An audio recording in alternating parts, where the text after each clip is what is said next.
Hey guys, I was watching this video by a man named Jamie.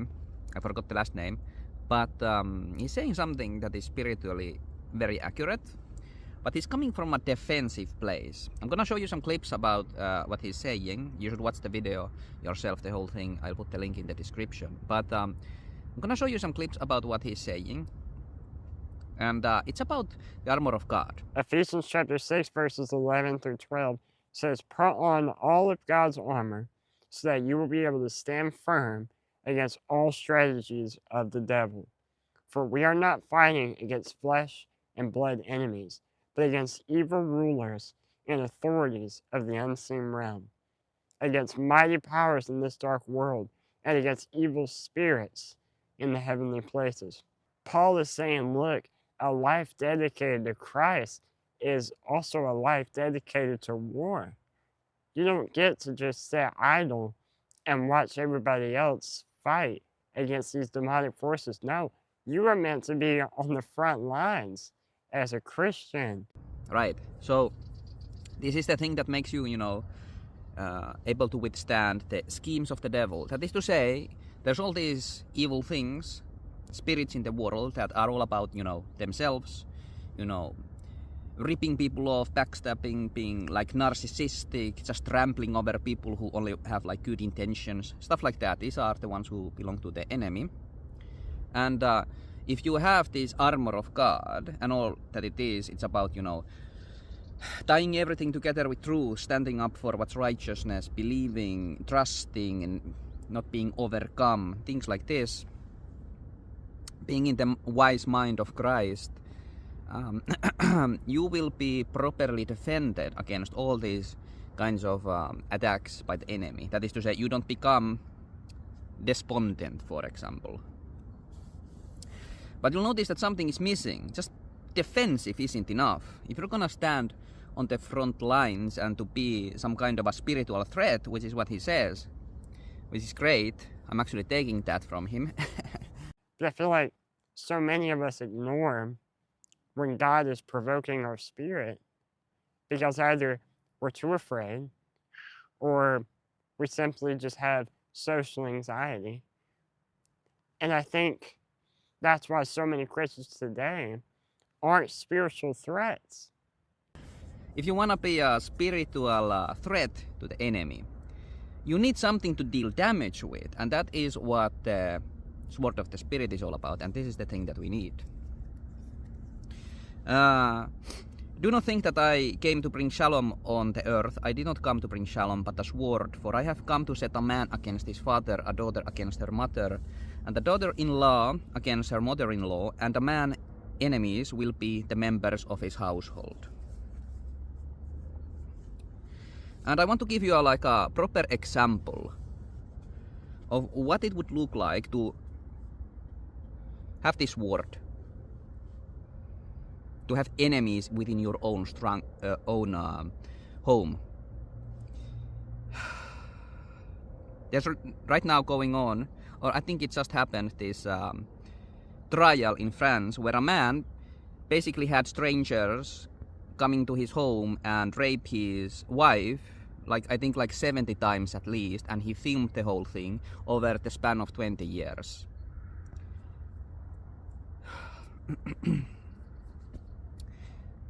I want to point out to one of the things that are written in this Guardian article that I read about this case, that really calls for the sword that Christ came to bring us, but it was not present in this family.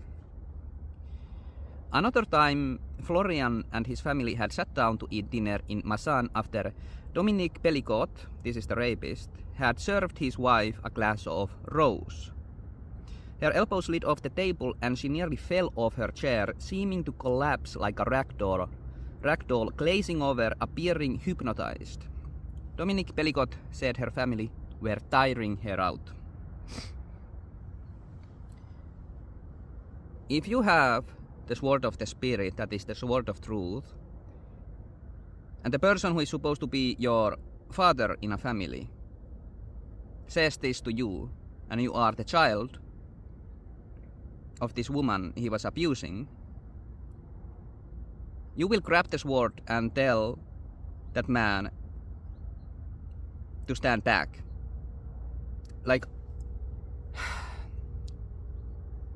I don't know how to say it in a way that's like proper, because it all have to happen in my head, right? Because I'm not there. This is kind of stupid what I'm saying, but alarm bells go off.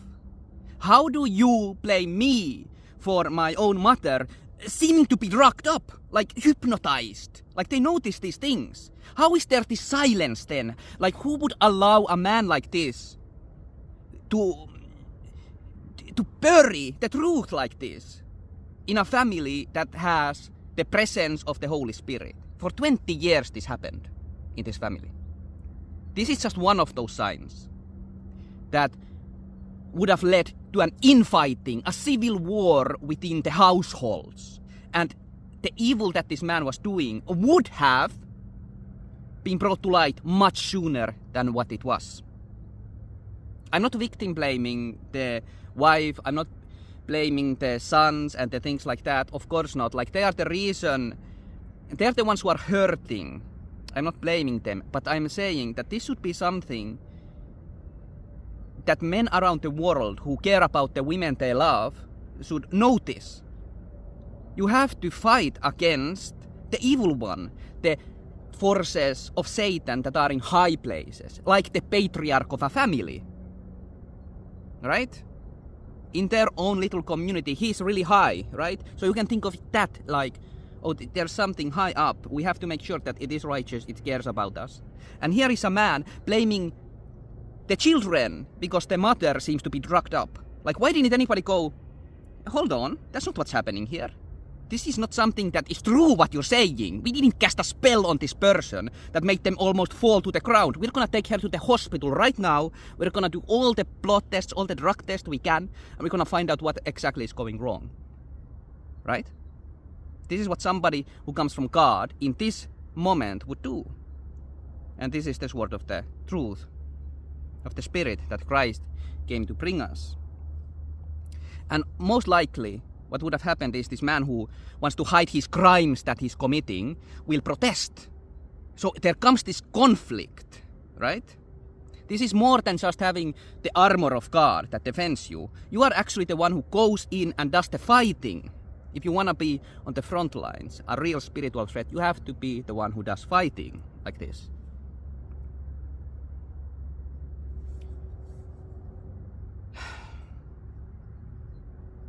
But the Holy Spirit was not present in this family for whatever reason.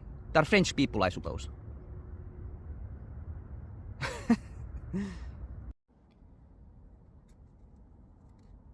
I shouldn't laugh about things like this, because we are talking about spiritual realities, and it is real that the French have put forth a kind of influence on the world that is very closely tied with sexual immorality.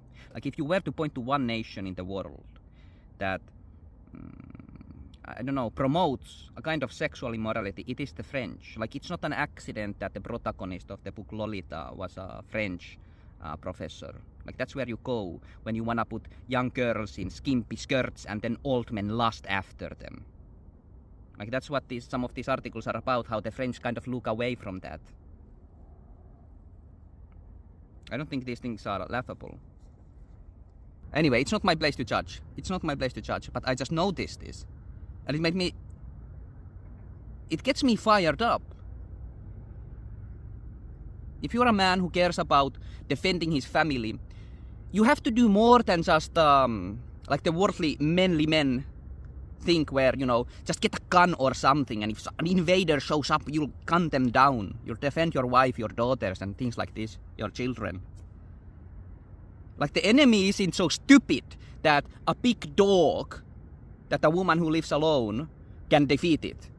Like, a big dog is better than the worldly man, the masculine man, who thinks in this simple, stupid, beast way, right?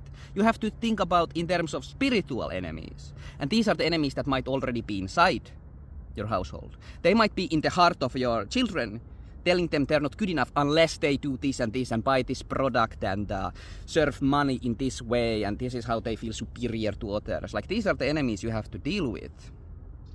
Otherwise, they might become monsters, and you will have not been able to defend your own family then.